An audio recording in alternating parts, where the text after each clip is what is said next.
Hello, everybody. Welcome to another episode of Just Two Dads with my co-host, Sean Francis. I am Brian Altunian. And in today's episode, we're going to talk about special education and actually an advocate for non-English speaking families who have children with disabilities and some of the support for things like IEPs and encouraging workshops and things like that so that nobody's left behind in this very complicated and convoluted world of education for our special needs kids. So stay tuned for another episode of Just Two Dads.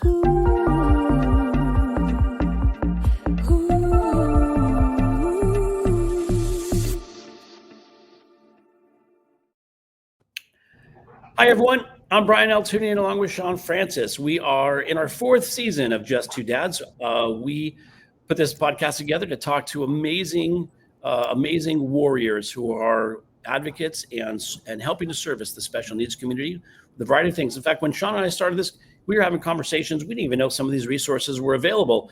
And we continue to find great, amazing folks who are doing things. And we just want to give them shine the light on the work that they're doing and give them a platform to talk about some of the issues, complications, challenges that they face or families are facing and solutions to solve those. Before we get into that, just want to thank you. This in our fourth season, we're not going live on Facebook, but we're posting on Facebook. So there's still opportunity for you to leave a comment. Please do. You can catch us on podcast outlets everywhere and WSTX AM radio down in the U.S. Virgin Islands. And so if you're doing that, thanks for making us part of your listening day. Thanks to Billy Footwear for always being a great partner and supporter of what we're doing. If you don't know Billy Footwear, his company is to make adaptive footwear for people of all ages and all abilities. And the story of Billy Price, the founder, is fascinating and just makes you want to support that company and that organization.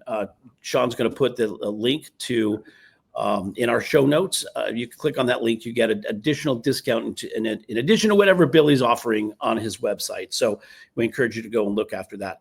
We'll be talking about other things like the men's group, the Den, and other things as the show comes closer to the end. I don't want to shortchange our guest today because we're really excited to be in this conversation with Lisa Mosko Barros, who leads an organization called SpEducation. SpEducation, in fact, her website is SpEducational.org. For those that are watching, it's see it up on the screen, SpEducational.org. Sean's going to start the conversation. But before we do that, Sean, as I always say, you're looking sharp today. How are you feeling today, buddy? Somehow I feel like I should respond to that in a voice other than my own and say, I'm fine today, Brian. I'm doing well. How are you? But I will, as challenging as it is, be myself. And that person is just really grateful for, people that spend time with us on a regular basis. I don't know if what I say sounds redundant, if they think it's, an act or if it's corny or whatever have you, but I am just overwhelmed with gratitude for the opportunity that we have to spend time with amazing people on this podcast. And today is no exception. And so with that, welcome to Just Two Dads, Lisa Mosko Barros. Thanks so much for having me, guys. I'm very excited to be here. I'm a fan of your podcast, so very excited to be a guest. I feel honored. Thank you. Thank you. The honor is ours. One of the first qualifications for being a superhero is to not think that you are one, to just go about doing what you do, being who you are. And we love to let you know that what you're doing is great, and you're incorrect if you think that, because your work is heroic, to say the very least. And all heroes have superpowers. Those superpowers come from one's origin, who they are, where they come from, figuratively, literally, emotionally, all those things. So why don't we start with that? Because that also has a lot to do with how you face the day of diagnosis, if that's ever part of your story as well. So why don't we start with that, a little bit about yourself and how you got to be where you are before we get into SpEducational.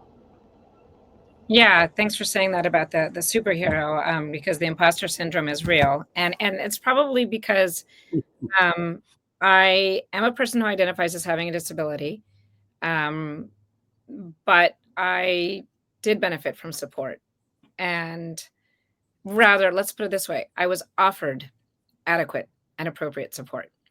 And so really what I do with SpEducational And as an IEP advocate, as I advocate for students with disabilities, and I help their families understand the process and know how to advocate for them so they can get the services and the supports they need at school to live their best lives. And that arguably started when I was very, very small. We came to the United States when I was 3 years old. So I was an English language learner. I was actually growing up in a multilingual household. So I was delayed to Where speak. from, if you don't mind me asking? Sorry. Well, I was born in Rome, Italy, Okay. but my mom is from Spain, Okay.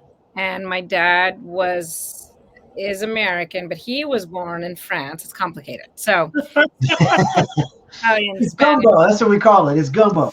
It was gumbo. So, I grew up in a multilingual household, but really the primary languages I spoke at the ripe age of 3 were Italian and Spanish. And then we Wow. moved to the United States and we maintained the Spanish. Italian went poof. I can only read menus now, which is a little bit sad. By the way, Now okay. the Spanish that you speak, is it Spain what dialect? Is it Catalan? Well, no, Catalan is another language altogether. Okay. Are you asking, is it Castilian? Yes. So yeah, because it is the dialect of it is Castilian, although I think it's kind of morphed into like Mexicastilian, Yes.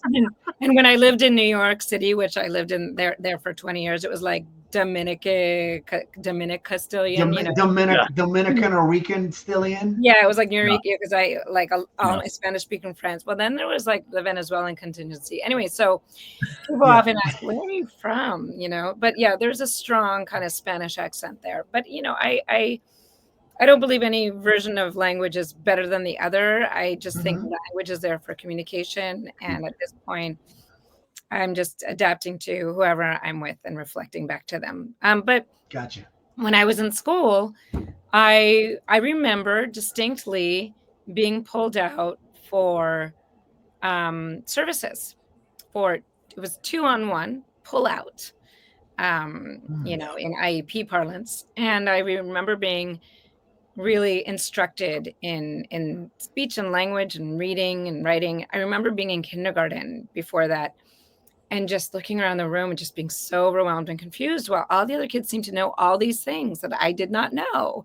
And why did they know these things? And I didn't know these things. And why couldn't I keep up? So I don't know if it was an IEP or a 504 plan or what have you. And my mom doesn't remember and doesn't know. She's like, I don't know. You kind of had some delays, so they took care of it. And I'm like, thanks, Mom. And thankfully, I had the privilege of growing up in a school district that spotted my needs and was able to give me the right supports. And ultimately, I speak English pretty well now, right? So I speak it better than Spanish, sadly. Sad for my ability. Where was that? Where was that school district? So that was in New Jersey. In New Jersey. Yeah, I was in New Jersey, and it was known to be one of the top school districts in the country. So we were very fortunate and privileged. But, my success there was not something that was across the board with all students. I remember one other kid, we'll call him Bobby Smith to protect his privacy. But I remember Bobby Smith had some serious behaviors as he got older. And looking back, I wonder if he was on the spectrum or if there was trauma. Like there was some very significant behavioral, there were issues. And I remember he ended up dropping out, So it's sort of like there we were in first grade in this pull out together, this session. And I went on to go to a competitive college, found a nonprofit, for all intents and purposes, I'm doing okay. And I don't know where he is now, but I remember him dropping out. Interesting. And then that makes me really sad, So then fast forward to when my kids were small, both of them, and they're out and proud about this. So I can speak about it, but they were both diagnosed as being on the autism spectrum. Okay. And have ADHD and are gifted. So they're kind of complicated. All kids are complicated. But so I remember just really struggling when I navigated my first IEP meeting and getting what my child needed. My older one, I remember being told she should be in a self-contained classroom. And she should, and for some kids that might be okay. I'm not here to disparage certain placements, but for her, that was not appropriate. I knew she could do much more than that. Suffice it to say, she is also in her senior year. She's set to graduate. She's taken several AP courses. Has a very good GPA. And, are there still challenges? Are we going to be leaning into, accommodations in college? Sure. But she's done very, very well. And I never agreed to her being in a special day class or self-contained classroom. And that's the piece where I did learn at that time that I had better get with the program quickly and learn everything I could, not only about her condition and what she needed, but to learn how to advocate and to really understand the policies and the laws that govern our kids' rights and guarantee our kids' rights. Yeah. As soon as I figured out that what I was being told in certain circumstances at the IEP team meeting was incorrect and actually not in compliance with what the law says, that's when I was like, that's it. I'm going to start reading ed code now. Yeah. I think so hold on. You had said that you had support as a child in your own education, but your first IEP meeting, did you have any support going in? Did you know what you were getting in for? Were you kind of going in blind the first time? As a mom? I had no idea. No. And I will be honest with you, even like those memories of being in that group, it didn't occur to me until I went to IEP meeting with my kid and they're like, oh, so we can offer, this service and this is what it would look like. And the options are like, let's think about, should we push in or pull? And I was like, wait a minute. I had that. You know what I mean? Like for me, it was just like, I remember getting pulled out of classroom. And Miss Kaufman would, say, come here with me, come here with Bobby. And we'd sit down at a table. And she's like, my daughter's name is also Lisa. And, and just like her being really sweet and me having to look at an upside down E, which she told me was a schwa. And I was like, what's a schwa? Why am I learning? Oh gosh, I haven't heard that word in so long. Right? It's like, you just remember like these little random fragments because you're because this is a really early memory. I was probably about 6 years old. So just knowing that I came to the United States as an English language learner, I came and basically I don't know what the IEP or 504 plan said. It's about 503 years ago that this all went down. So the school records are gone. But I tried to call. I'm like, you guys have, they're like, no, we don't have records before like 1999. Like, okay. But just knowing that, I had that and I wasn't diagnosed until later into my 40s with ADHD. Wow. Yeah. I've been well, two things, a couple statements and a question. There's a lot of self-diagnosing tests and apps and things like that online that I faced the first time the other day because Brian and I and my wife and I talked about this and I'm like, it's got to be a reason why I think the way I do or whatever and why I had so many tutors as a kid and all these types of things. And so I'm actually going to go through our insurance and formally have somebody like try and figure out what my quote unquote deal is. But I was going to ask you this. So our son Elijah is 18, was diagnosed with autism at the age of 3. And our first IEP, I think my wife and I went together and we were served well by common sense, which is, I never found it. This might sound weird to some parents. I didn't find it intimidating. I don't think she did either, despite the fact that we sat on one side of a table, he sat with us, and the teachers and administrators were on the other side. So it didn't necessarily, that doesn't feel like a team. But at the same time, I just always think I'm going to get my information and let's see what it adds up to. And we got our information. They gave us everything. They showed us, here's where you sign. And I was like, we can take this home and look at it, right? We don't have to sign it today, do we? And they're like, no, you can do that. Okay. So we took it home. We looked it all over. And I honestly don't even remember if we signed it, came back with questions. We found out later on that if you do sign it, you can amend it. That's your right. All those things. And I saw a post the other day on social media that's said by someone that I think they're supposed to be an IEP advocate of some kind, and it just said, parents, this is a post to all of you, never ever attend an IEP alone. Now, since that time, having a school district that we think worked very well with us, that was very cooperative, I feel like if you go in with a non-adversarial approach, you don't necessarily have to make sure that you're not alone. It might be a better idea after, for the first one. What is your thought on that? 100% agree that if you go in with a non-adversarial approach, you tend to get what you need for your kid. I literally just came from an IEP this morning where I was just all smiles and gently asked some very calculated questions.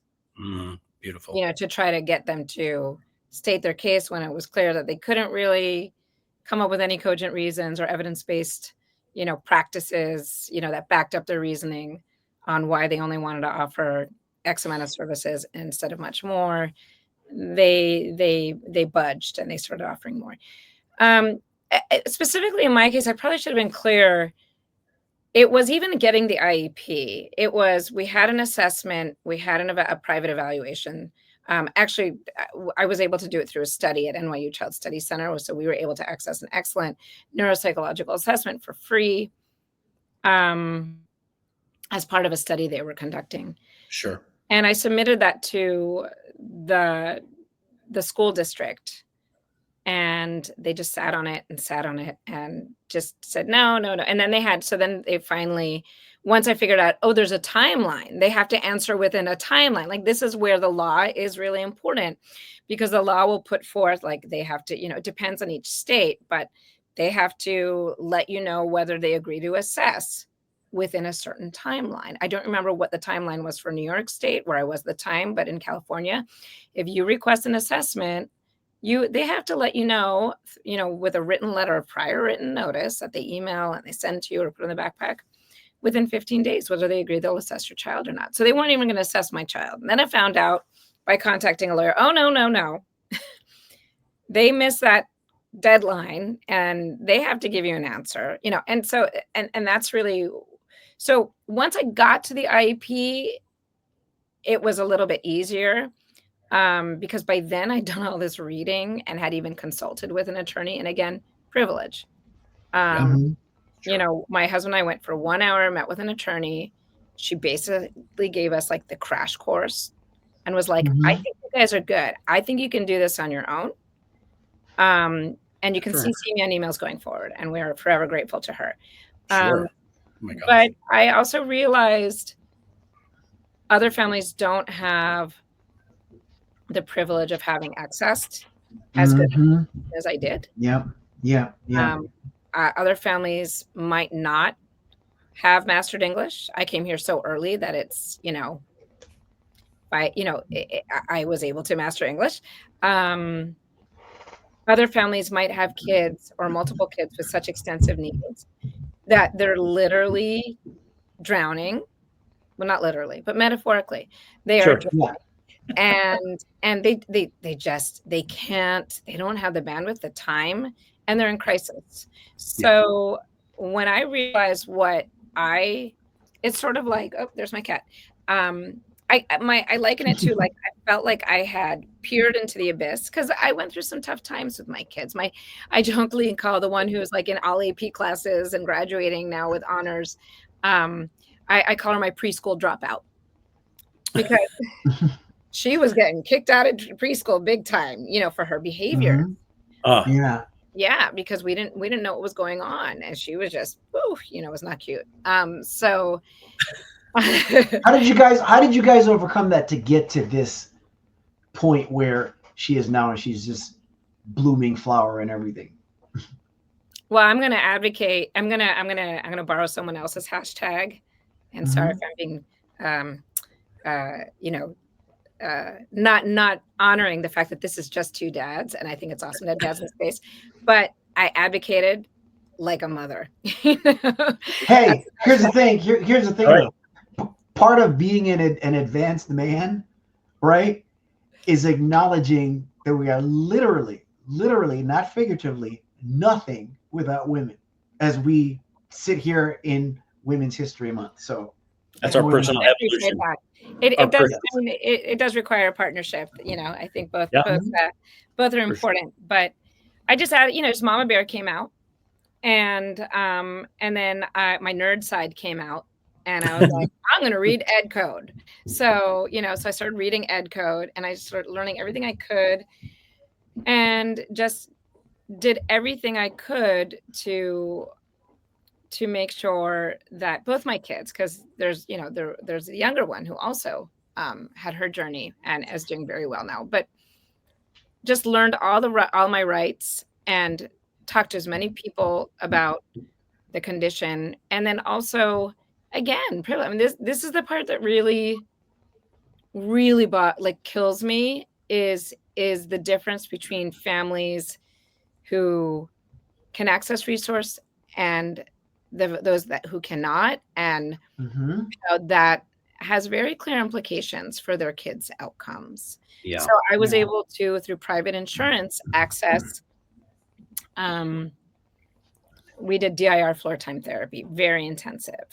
I had also the privilege of time. At the time I was freelancing. I worked in another field at the time, and sometimes I'd have like a week of downtime between projects, and that's where I would do a deep dive into putting all the pieces together for my kids. Yeah, that's I think one of the most underrated and valuable assets of a special needs parent or caregiver is time and choice.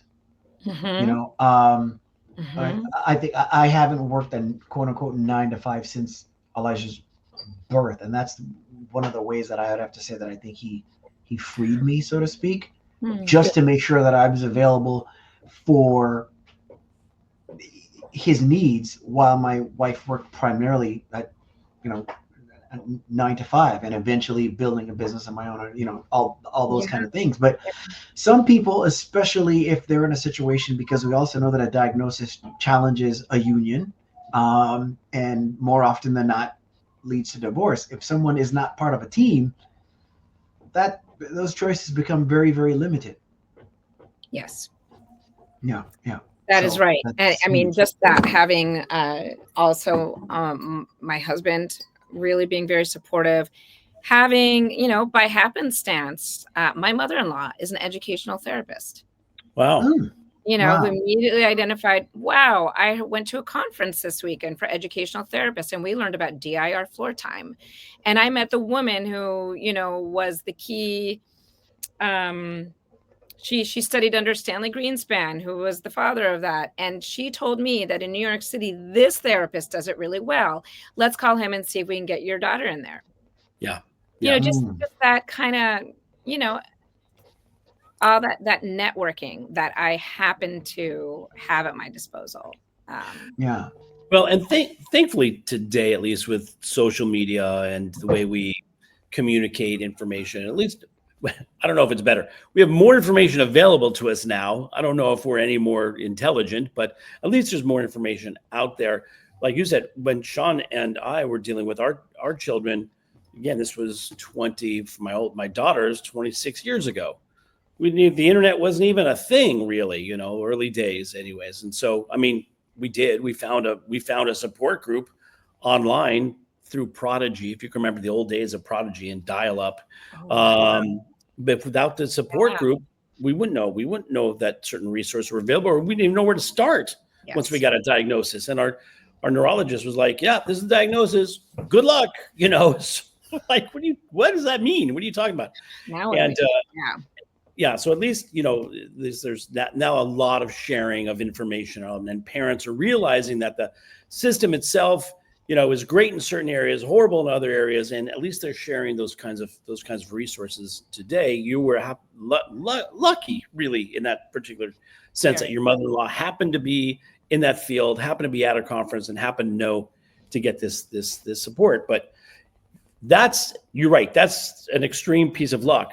For the number of families out there that don't have any resources or access to any of this, it's really a dark, lonely hole to start from. And having support organizations like yours And I definitely want us to talk more about SpEducational and the stuff that you're doing. Without that, really, they're left at a major disadvantage. Walking into an IEP when you don't even know that you can have an IEP advocate sit with you in that meeting, and what things are you supposed to be asking for? A lot of folks just take, when it comes to education, anything sort of like handed down by the government, you're like, okay, if that's the only thing available to me, I guess I'll take that. Not even knowing, and I don't know what it is about government organizations that don't share with you everything that's available to you, even though they have it in the bag. They say, well, we'll give you this. You're like, well, what about that thing over there? Yeah, okay, I guess we can add that as well. Yeah, right. I talked about that, like that they offer it. I gave one of my free virtual IEP workshops yesterday evening, and that's part of the presentation where it's like, here's the entire list of services that the Individuals with Disabilities Education Act, which is a federal law that governs, our kids' access to IEPs. Yeah. They have a list of services. This is the full list. If you walk into an IEP meeting, sometimes you'll get the prefix menu. Right. Tell them you want to see everything that's in the kitchen. You want to see a little Chinese menu with you and be like, well, what about this service? Yeah. Let me ask you, Lisa, especially because I know that from a cultural standpoint, depending on where people come from, emotionally, economically, and things like that. Brian was just using the government as an example, whether it's the government, a doctor, or an attorney, anyone with the right title to their name. What you kind of do is, depending on your cultural, upbringing, is these people have authority because they have this title. So what they say goes. So you don't necessarily ask questions. And especially if you've been raised to minimally question even your parents, just in terms of anything. We've dealt with and have great relationships with multiple IEP advocates and coaches, and I've had them on the show over the years. I don't recall many of them in their preparation, in sharing how they prepare and consult clients, talking about what we touched on earlier, which is that which you put forth in terms of energy and everything going into an IEP. How much of that, if any, do you cover in preparing a family, especially one that you're not going to sit in on with them, in preparing them to go into the IEP without you, so to speak? How much of that do you discuss with them in terms of, because I know I'm going on after I've asked the question, but I know that there's one thing on one end of the spectrum where you go in so humble that you might as well have Everlast written all over you or a doormat, right? But then there's the other thing where you go in at the other end of the spectrum and you want to steamroll all over everyone, and you then meet with resistance. Yeah. How much conversation do you have with them about trying to remain in the middle? Yeah, that's a tricky one. It really is. I always start by asking the parent, about, okay, what have the interactions been like to date? So I can get a sense of things. I also say that I haven't had that experience yet where parents said, I'm going to go in without you. Like, usually when people, and if they want to, that's fine. It just hasn't come up yet. Usually people are like, please come with me to the meeting, because, for many reasons. What I always tell families or parents is, you have to strike that balance of developing that relationship with the IEP team members, because they're working with your kid every day. Right. And you want it to be sustainable. You want to be able to, just make sure that you can keep working with them and not burn the bridge. And at the same time, just stand firm. So, even if it's clear that you're going to be really just flat out disagreeing with something in the IEP, it's clear to the team by the end of the meeting that, yeah, I'm not going to agree with that part of the IEP. It doesn't have to be adversarial. It can just be like, respectfully, I disagree, and I'll take a look at I'll think about it some more, but I'll take a look at the IEP, and, I'll be specific in my disagreement when I sign the IEP. And that's hard, because this is your baby, and there are sometimes situations where you're at an IEP meeting and they're saying no to services that you truly believe that your child needs. So it's Mhm. hard not to take that personally. Even That's where I sometimes say, let me talk and you guys be quiet. You know what I mean? Some parents, Right. I just sat there breathing and doing box breathing and let you talk because I was going to lose it. You know, that's fair. That's fair.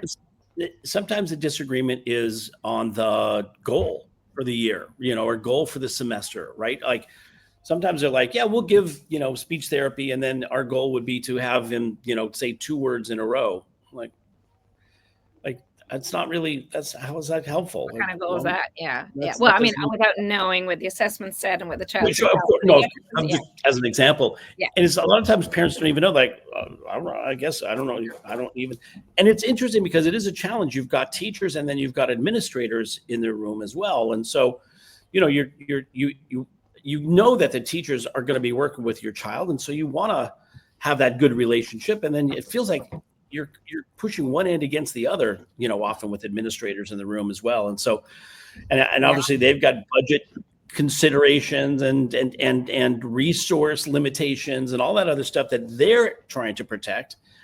People don't realize how complicated and convoluted what goes into the IEP meeting and how important it is that everybody come out with a win and everybody feel that they didn't get steamrolled one way or the other, and that they that it really is a team thing.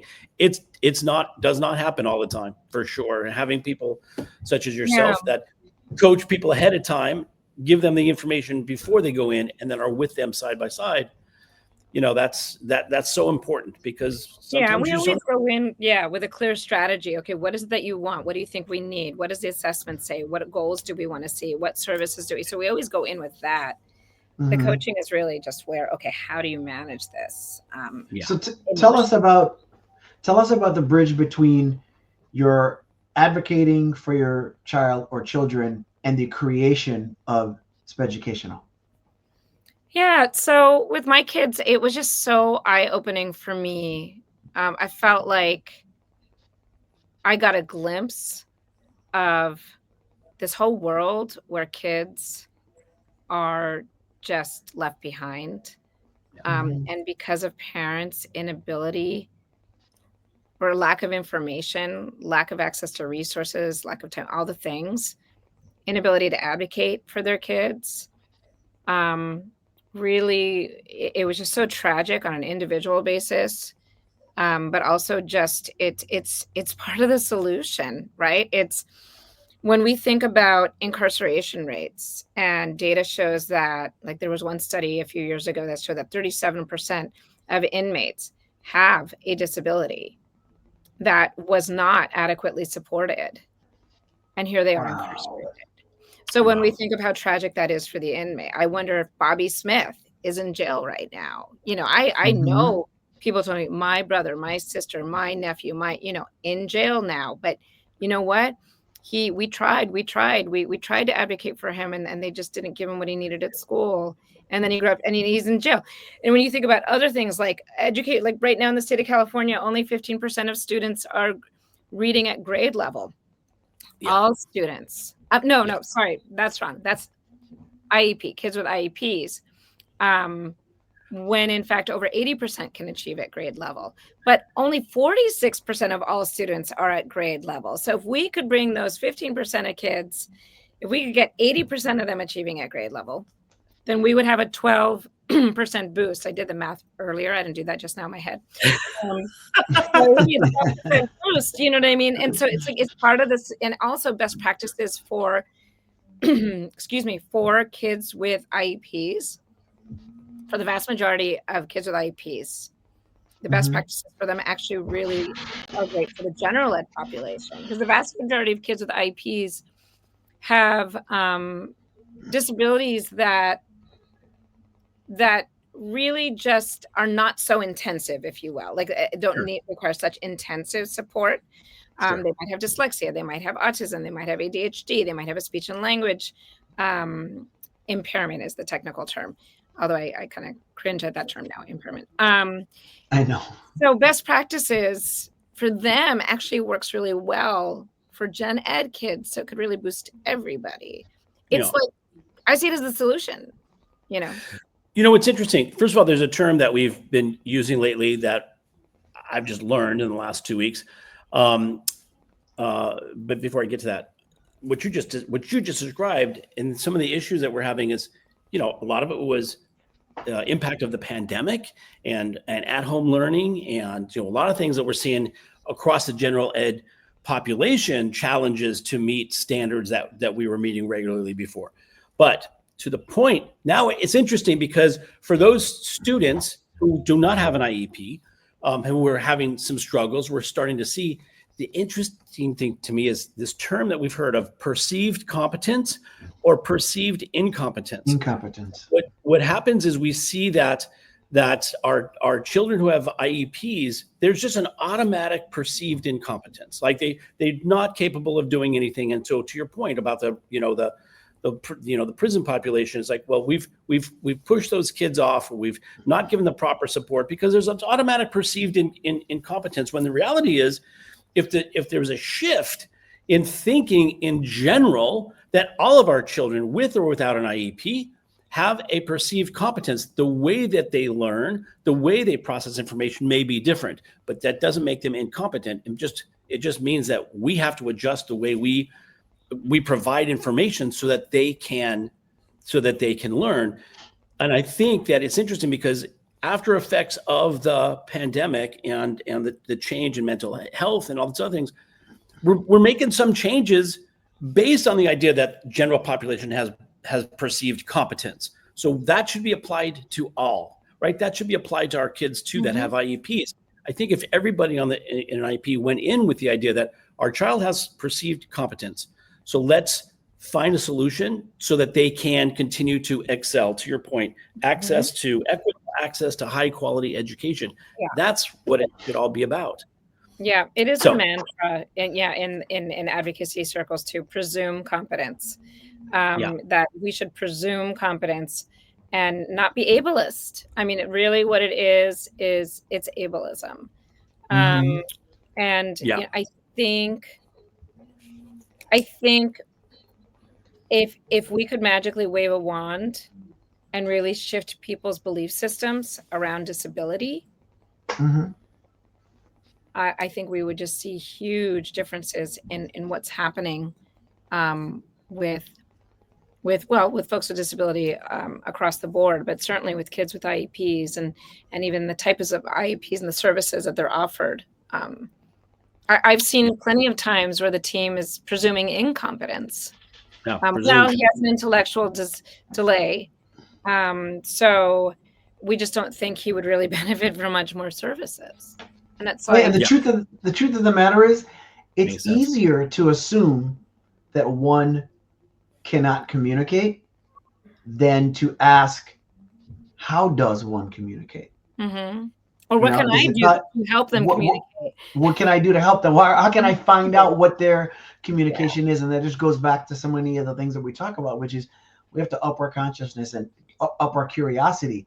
And by the same token, if I struggle with that challenge with my own child, which I do, because like I've said before in other episodes, the bad Sean will ask, gosh, why does he do that?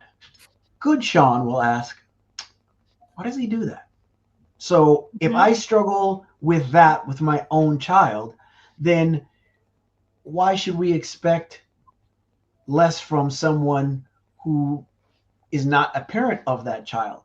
Now that is not to make an excuse for a teacher or administrator and put them off the hook, but just as we're going to, or take them off the hook, but just as we would speak up and say, hey, my child needs so-and-so, this is the reason why they need it, and I'm going to fight for that, and you legally have to provide it.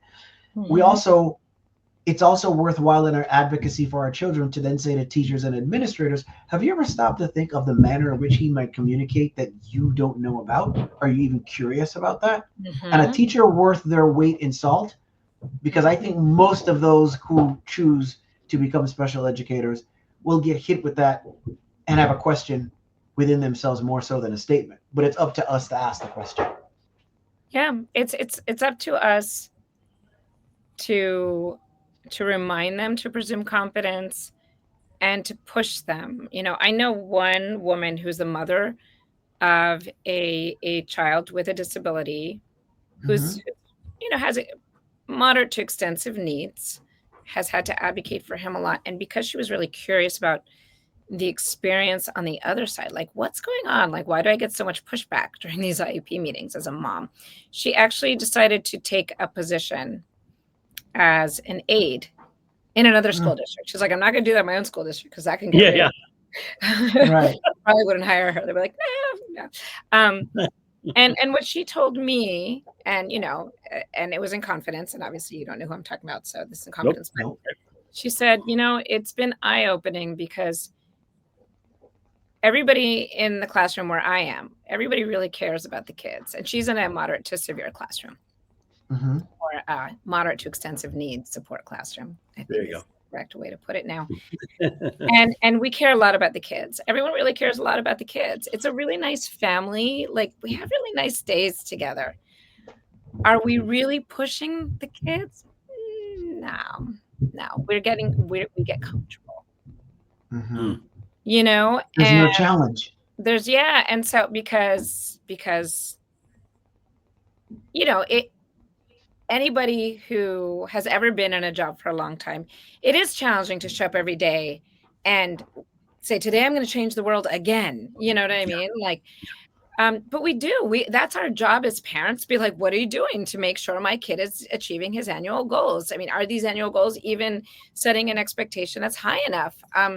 What are we doing to make sure that as much as possible, he is moving along to achieve full independence from even having an IEP, or at minimum being more included with his non-disabled peers? Like, if perhaps he's in a segregated setting. And the whole premise of IDEA, of the Individuals with Disabilities Education Act, is about ensuring that students, as much as possible, students with disabilities are educated to the greatest extent possible alongside their non-disabled peers. Yeah. It's about inclusion. It's about making sure that they are included. And then, more recent, there was a Supreme Court decision in 2017 that raised the bar and said, what free, appropriate public education should look like is a child being offered not merely a de minimis education, but education that is offering them meaningful opportunities to achieve challenging goals in light of their circumstances. So really really set the standard higher for higher expectations, and to push them along so that they can really achieve their full potential. Yeah, that has everything to do with then what do we expect of our children? And it is such a balance, a battle, I should say. I always say one of the most challenging things any parent will face is the battle, trying to strike a balance between teaching your child to fish versus giving them fish. Because there is a part of you that wants to give them all the fish in the world. But if you don't teach them the fish in short times when we're not present, how will they eat? Yeah. In permanent times when we exist only in memory, how will they eat? And so that happens with our son like all the time. And we had a nice breakthrough just the other day when we were in the store. There's something that he wanted, and it wasn't on our list, so I wasn't going to get it. It's something he likes to get based on habit, whether we need it or not. And I made sure that I told him how proud I was of him, because he was so upset, so emotional about not getting it, but we worked our way through it. And this podcast is a reason for that breakthrough too, because the way I approached not letting him know that he couldn't get it was so much more about what he needed versus what he wanted, and most definitely versus what I wanted. Because usually what I want is peace in the moment. I'm just like, you're asking me 50 times, and without even realizing it, it becomes about me. Look, I'm shopping for my peace of mind right now. What do I need to get that? And then, and as a result of that, battle this with you. Yeah, I can't do that right now. And then when you're not careful, you catch yourself going, and you're losing patience and you're angry. And especially for a child on the spectrum, depending on where their sensitivities are, the antenna is sharper than yours. And he and I have I mean, we're in sync. Same thing with, with my wife. And what happens is us more than anybody else, he's so in tune with when there's displeasure, And so his thing is when he realizes something is wrong, he doesn't always ask how are you feeling? Because sometimes they'll say you're sick. Can you drink? Feel better? And he'll go look for NyQuil or something. But what he'll say right away is, you're feeling. Wow. And as I'm saying this out loud for the first time, is just hitting me. What he's saying is, I'm hearing it. I'm hearing it as an unfinished sentence, meaning you're not feeling well. You're feeling. But no, that carries weight. Wow, I never realized that before. Saying you're feeling. Like I have chills. That's amazing. You're feeling. Dad. That's cool. I'm gonna seem like the biggest dork now because of a host co-creator of the show, and I'm like, I love this show. What a discovery I just had. I just never thought of that before. Yeah. I swear we are the living example of of Einstein's words, where he says you can't solve a problem at the same level of consciousness at which it occurs. Elijah says that all the time, and I'm finally getting the meaning of it. You're feeling. Good. Yeah. You're feeling. Yeah. That's everything. Anyway, he just took over the show. And he's not even in the room. Wow, that was just. That's awesome. Yeah, that was beautiful. Oh man. We only have a few minutes in this segment. So first of all, Lisa, was there questions that we've not asked, or something that you'd like to share with people who are listening or watching about your organization, things that you're doing, or anything that we've talked about? Anything else? Well, just to let you know a little bit about what SpEducational does. SpEducational it's a nonprofit. I only recently received 501c3 status, and I'm very excited. And it's really about, and I have a background in community organizing. So I started out, my first foray into advocacy was organizing parents of students with disabilities in Los Angeles Unified to go to board meetings and also go to Sacramento and say, hey, this policy needs to change. Or, hey, you guys actually aren't implementing this policy, which needs to be implemented for our kids. Basically lifting family voice, parent voice to advocate for positive change in a system that hasn't been working. And so SpEducational is about, first and foremost, informing and empowering parents with the information they need to successfully advocate for their kids. It's also about leveraging them as a collective force to demand systems change, to push for positive change that makes sure that their children's rights to a free, appropriate public education are not only secured, but fully honored. Mm-hmm. And, improving best practices so that their students really can reach their full potential in school and ultimately in life. Beautiful. So we give free workshops several times a year, kind of monthly, not quite monthly. It's sort of like 8 workshops a year. And I'm just getting started. I'm actually in the midst of a fundraising campaign. So go to SpEducational.org and click the donate button, which will take you to the fundraising platform. And then you'll see an awareness raising video we created. And if you're interested in donating, please do. And the website can tell you more about upcoming workshops. And great. Please let us know that. Go ahead, Brian. I misspoke at the very beginning, because it's not just non-English speaking. It's every parent. Yes, every parent may not have access to. It is this. Yeah. Yeah. It's. I like to say a disability doesn't discriminate. Ableism doesn't discriminate. In that you see it impacting people across the socioeconomic spectrum. However, it's the access to resources that differs.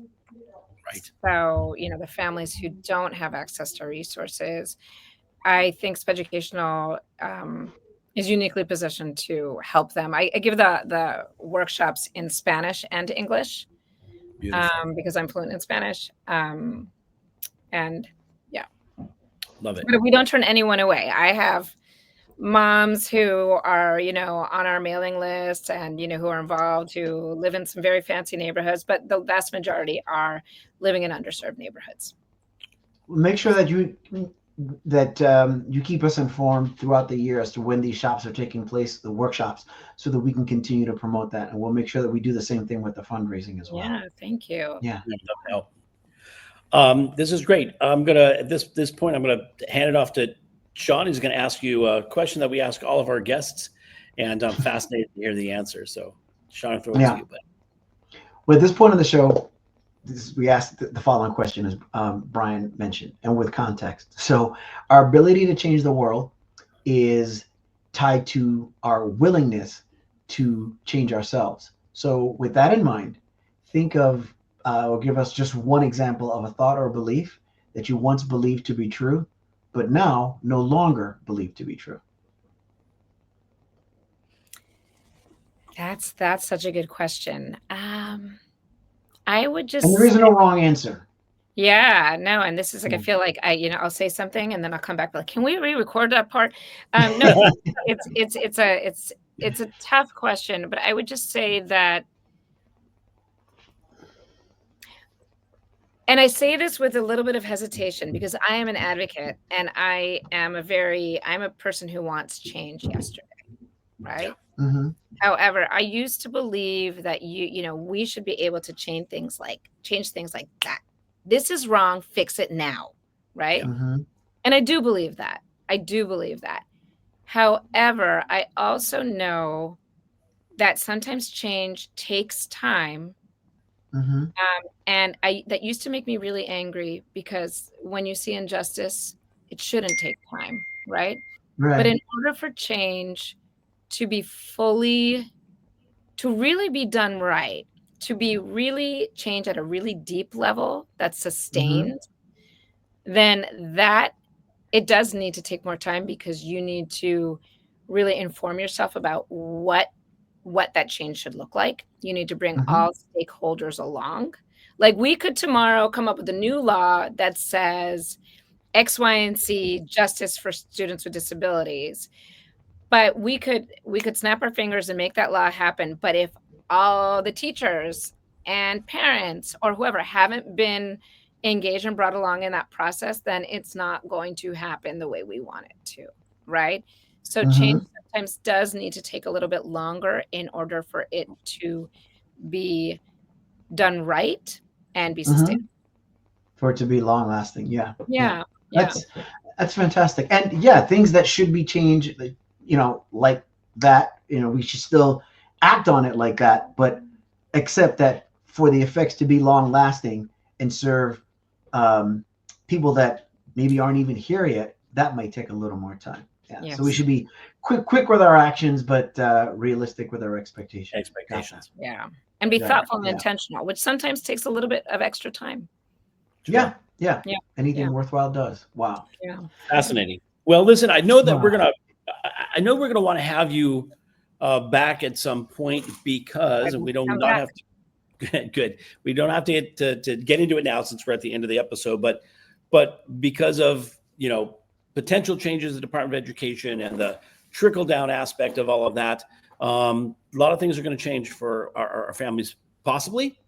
And if there's no change, we don't know. And so rather than sit in speculation, let's see what happens. And then we'll be reaching out to you to have you back and talk about this since you're on the ground, boots on the ground. Absolutely. With families. We'd love to hear your input on. Absolutely. And no matter what happens, I want families to be engaged and families to have a voice. Absolutely. That's the country is based on. So we were founded on, right? A government by the people for the people. Exactly. So we all should have some say. This has been great.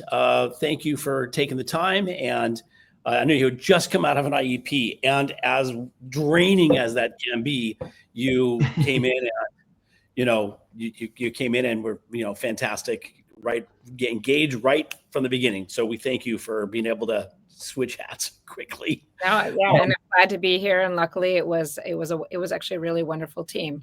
So good.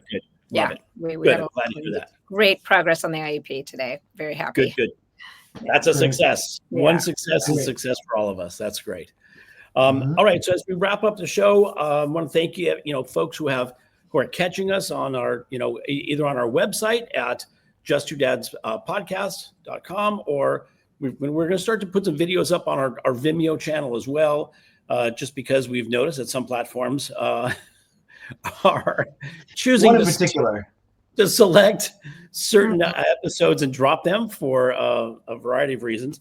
But we, anyways, catch us on we have a YouTube channel as well.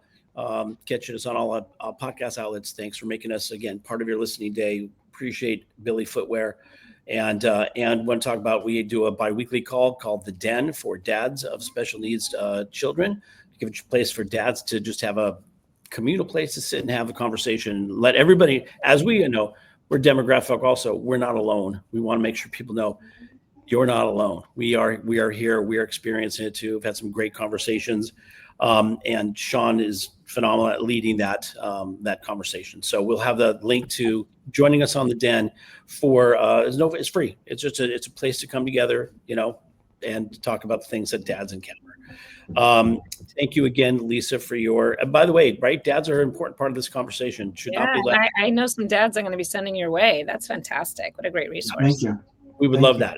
And the conversations have been really amazing and heartfelt, and not just top level. Did you see the Dodgers won in Japan this morning? Like, not that kind of conversation, but more deeper conversations of connection and community, which is really what our community is all about. And so I always say at the end of every show, empathy and love, so important. If you see somebody in a situation, and rather than be judgmental, have some empathy. You don't know what they're going through. You don't know what they're dealing with. As Sean's saying, that is, he just had a breakthrough today, and you don't know what somebody's processing as they're going through the stuff they're going through with their child. So have some empathy and look at the world through the lenses of love, because at the end of the day, it is all about love. And the more love we can pour on each other and the rest of the world, the better this world is. So with that, I'm going to throw it to Sean to close us out formally. And Lisa, thank you again for your time. Thank you so much for having me. It's been a pleasure. Great. The pleasure was all ours, Lisa. So to each and everyone that's listening, remember that questions are more powerful than statements. Let's try and be a little more childlike, a little less childish. It's been said that misery loves company. It does, but so does joy. Try and remember that. And think about it. Each day is in some way, shape, or form a dream come true, because you're in it. So if to each and everyone within the sound of my voice, thank you so very much. We love you. We'll see you next time. See you next time.